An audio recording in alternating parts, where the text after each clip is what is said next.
What's good, everybody? It's your man DL Saint, man. Happy Thursday. Hope you guys are doing well out there. I'm doing okay. I'm doing how the old people used to say when I was growing up, fair to middling. Um, you guys know I'm in a fight with high blood pressure, and right now I'm doing all right. Like the fight is going in the right direction. I just got off the phone with my healthcare provider, told him what my numbers have been. I'm on the new meds, and let's say that let's use a scale of green to red. Red being, red is not where you want to be.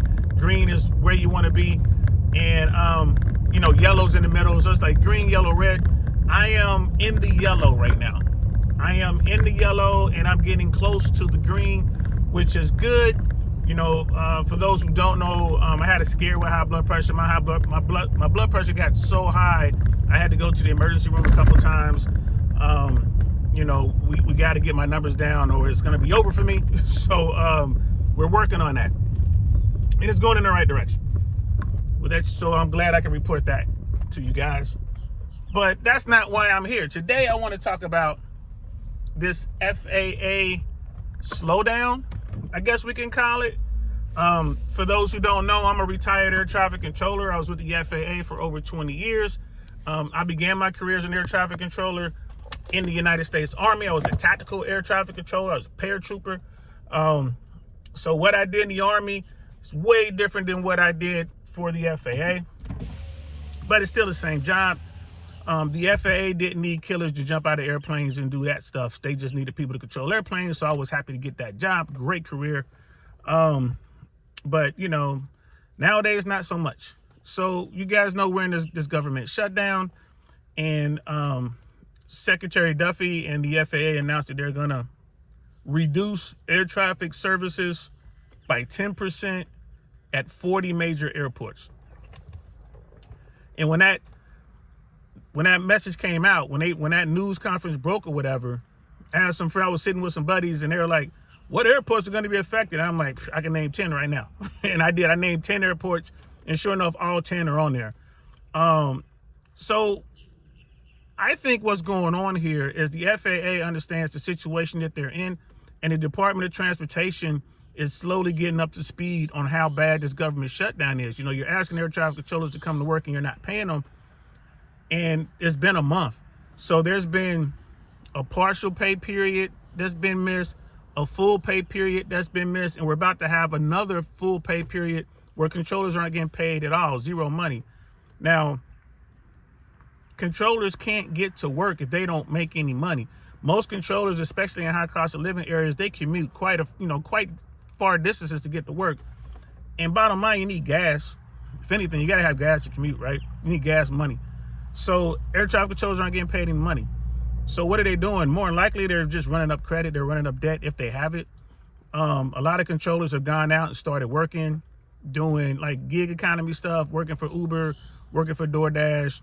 Who knows what they're doing? Maybe a lot of controllers do have like jobs and businesses that they built on the side. So maybe they're just going 100% into that so they can get some money coming in, whatever that might be. Some controllers have skills as bartenders and, wait staff and stuff like that. So maybe they went out and found part-time work doing that. Who knows what they're doing? But the bottom line is they can't afford to not earn any money and come to work and do their job. So the FAA is probably just trying to figure out what do they need to do to maintain safety in the national airspace system, because safety is paramount. That's the only reason we have air traffic controllers, is to keep the skies safe.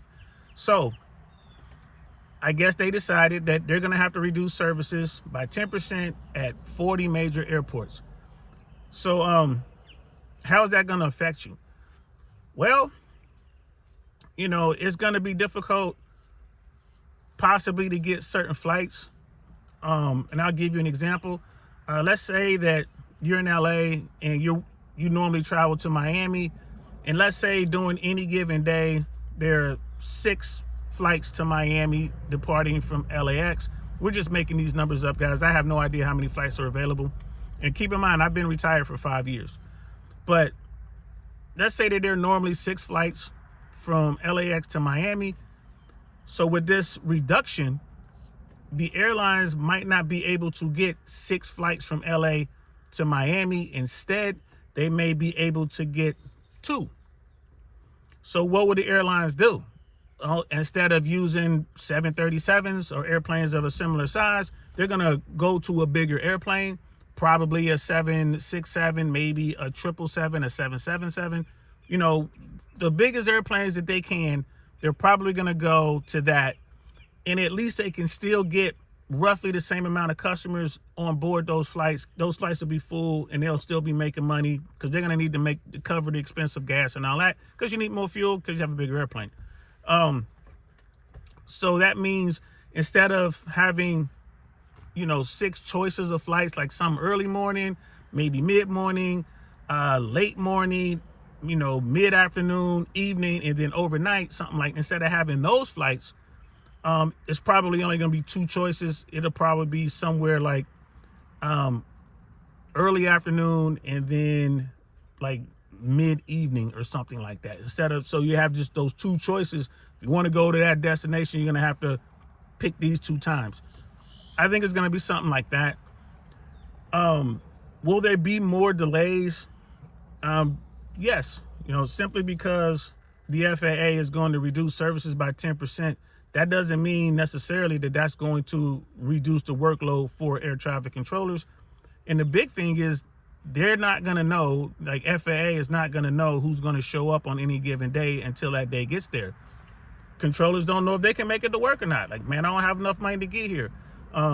The National Air Traffic Control president, NACA president, was on one of the networks, I want to say MSNBC, maybe CNN, and he was talking, and, he painted the picture as such. Like, look, you got to come to work, but you can't afford daycare. You have enough money to either put gas in the car and come to work or pay for daycare, but you can't do both. So if you're not paying for daycare, someone has to be home with the kid. So which parent is going to stay home with the kid? Or can you get, an in-law, or can you get a family member to come over and watch your child for you? Probably not. So that individual is going to have to stay home, which means they can't come to work. And then you have air traffic controllers who are really stressed out.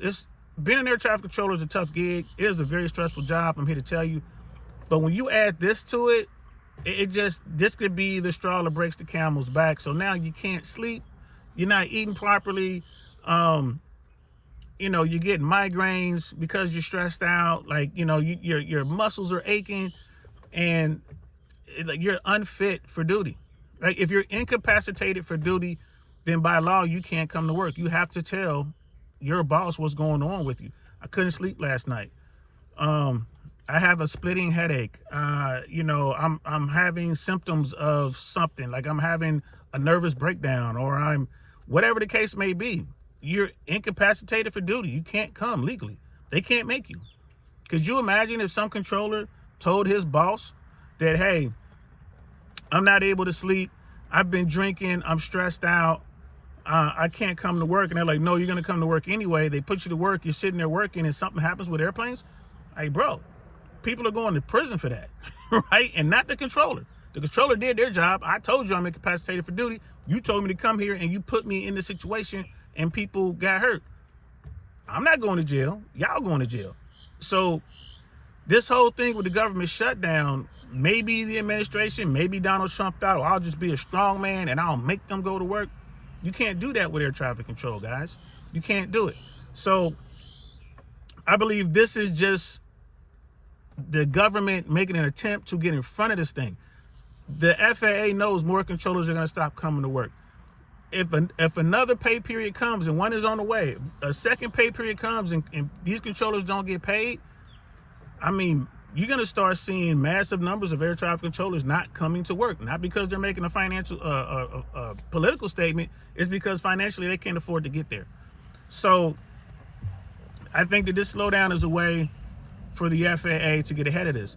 What does it mean for the aviation business as a whole?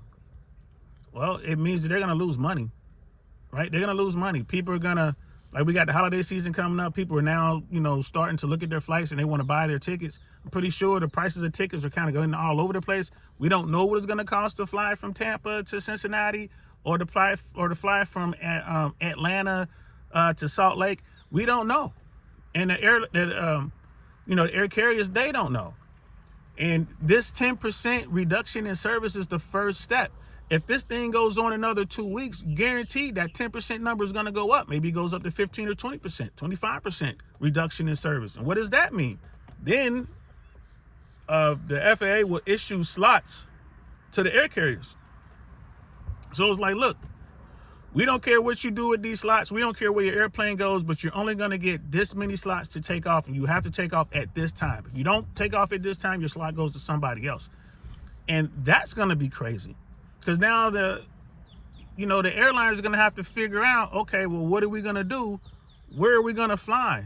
Are we going to offer service from Dallas to New York over services from Dallas to Roanoke? Like, what are we going to do? Or whatever, are we going to prioritize the big hubs, which they probably will, and forego the small little hubs? So, you can't, now you're not going to be able to go from Dallas to Louisville or Dallas to Lexington. You're going to have to go from Dallas to, Cincinnati, or you're going to have to go from Dallas to Atlanta, and then from Atlanta drive to where you're going to go, like in Tennessee or Kentucky or whatever. It's going to be something like that.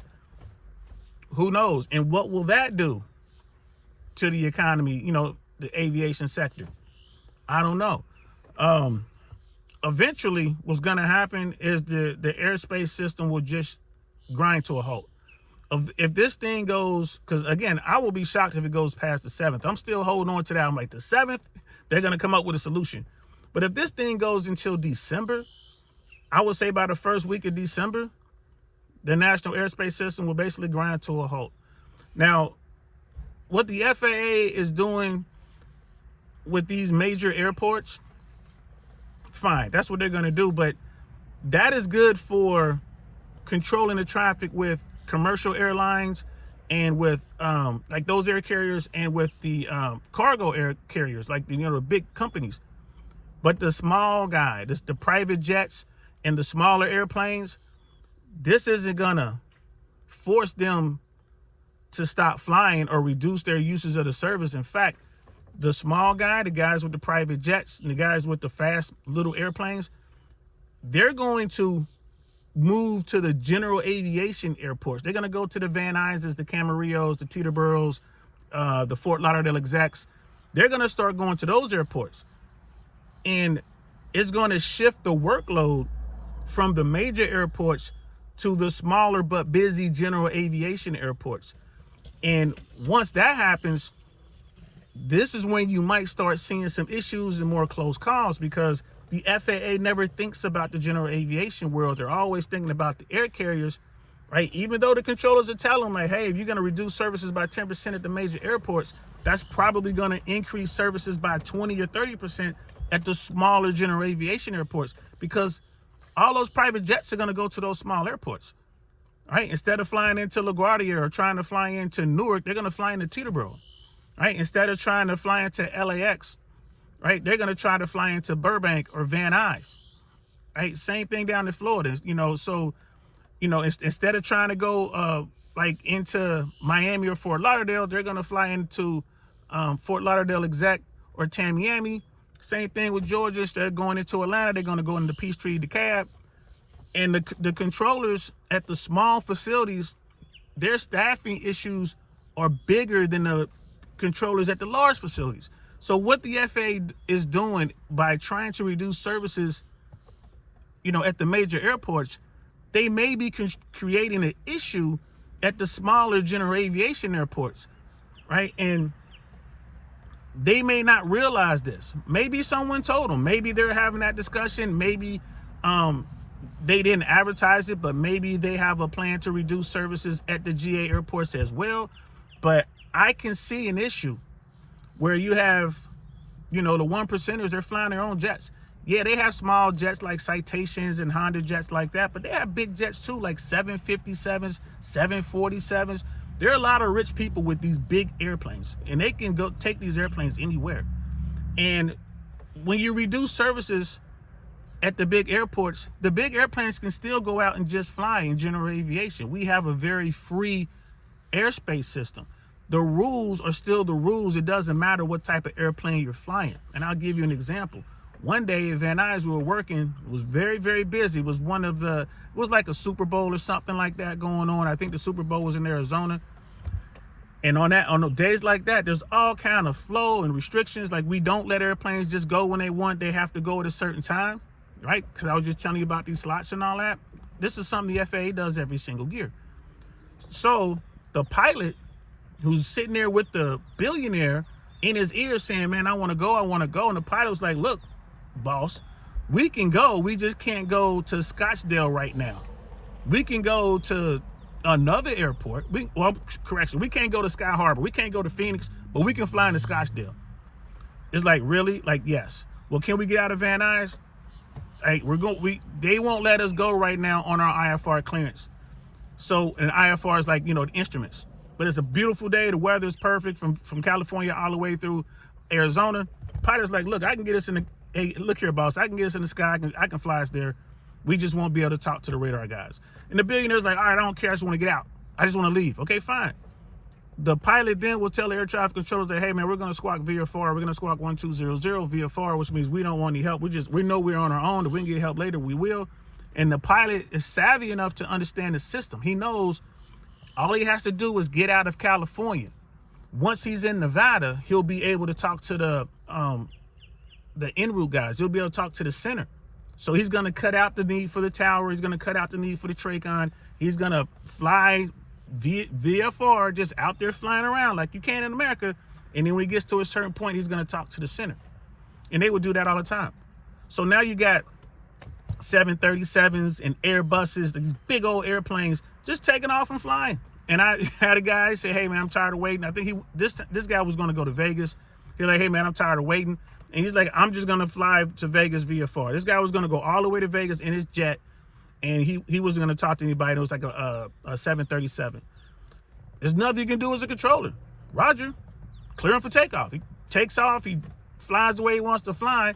So at Van Nuys, the airplanes going into Burbank fly directly over Van Nuys as they're landing, getting ready to land at Burbank. Our guy takes off. He flies, northbound. And one of the Southwest 737s sees this 737 airplane out there. Like, what's that airplane doing? He just asked the radar controller, like, hey, there's a 737 out here. You know what he's doing? And then the radar controller's like, no, I don't know what he's doing. Calls Van Nuys, hey, is there a 737 out there? I'm like, yeah. What is he doing? I'm like, he's flying. Right? He's flying northbound. I think he's going to Vegas. And the controller starts yelling, you can't do that. You got to get permission to do that. You're breaking the rules. I'm like, man, I don't know what rules you're talking about, bro. I'm following the rules. And so is that pilot. And of course, management asked me some questions. It got to a competent manager. Our manager called their manager and educated that manager down there. Like, nah, man, we don't have to ask you guys for nothing. This is what we do all day. We've been doing this forever. We'll continue to do this long after you're doing this job. And finally, a competent manager down there at the radar facility was like, yeah, these pilots can do what they want to do. He didn't break any rules. This is fine.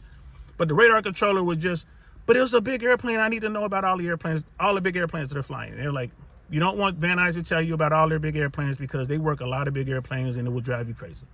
So anyway, that was a long story just to convey to you guys how restricting the use of the airspace system at the big airports can cause a problem at the smaller airports because the pilot's going to find workarounds. Now, American, Delta, JetBlue, Southwest, they can't do what I just said. They're not going to do that. Their company has rules. They're not going to have a plane load full of people and just flying around on their own. They're not going to do that. They can't do that. But the people who own their own jets, they can. And that extra flow of traffic is really going to make things difficult for the controllers at the GA airports who have to deal with it, right? So we'll see what happens. We'll see what happens. I'm not mad at the FAA and I'm not mad at the Department of Transportation for trying to get ahead of this thing and come up with a plan. But what really needs to happen, they need to end the government shutdown. They need to pay the air traffic controllers and all the other government officials out there, all the other government employees out there who are working without pay. You need to open the government and pay these people, because the system is already taking some serious hits right now, and it's just a matter of time before something bad happens. That's the bottom line. So, hey guys, call up your elected officials, call up your friends who have, influence, and let your voices be heard in DC. It's time to end this madness. It's time to end the shutdown. Let's fix this particular issue. Let's end this shutdown before someone gets hurt, right? Our system is still the safest system on the planet, but there are limits, guys. There are limits. We cannot continue to function like this and think that nothing bad is going to happen. All right, so that's it. That's all I got for that, man. That's all I got on that. Got anything you want to say? Any comments, any concerns? Please leave it in the comments below. I got a hater out there somewhere. There's someone out there that dislikes every video I do. Shout out to you. I got a hater. I'm moving up, guys. I'm moving up. All right, I'm gonna talk to y'all later, man. I'm DL Saint. Y'all take care. Peace.